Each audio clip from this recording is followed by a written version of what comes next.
रमज़ान मुबारक को आम महीनों की तरह महीना न समझें, बल्कि रमज़ान मुबारक हमें रूहानी तौर पे अपडेट करने के लिए अल्लाह ने महीना दिया है।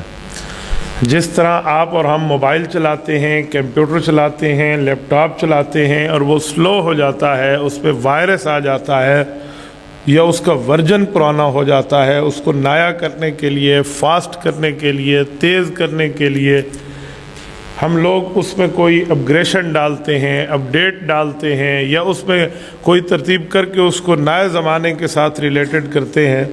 तो अल्लाह ताला ने भी आपके और मेरे लिए रमज़ान मुबारक हमें गुनाहों से अपने आप को छुड़ाकर नेकियों का सीज़न लाकर अपनी तरफ मुतवज्जे करने के लिए एक महीना दिया है।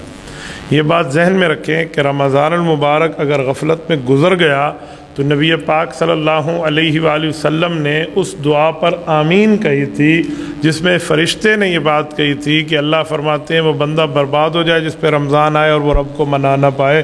तो नबी पाक ने उस पर आमीन फरमाया। जब अल्लाह बात फरमा दे, फ़रिश्ता सुना दे, नबी आमीन कह दे, पीछे बंदे का कख भी नहीं बचता। इसलिए रमज़ान मुबारक को उस हिसाब से देखना चाहिए ताकि आपकी और मेरी दुनिया भी बेहतर बने, आखिरत भी बेहतर बने।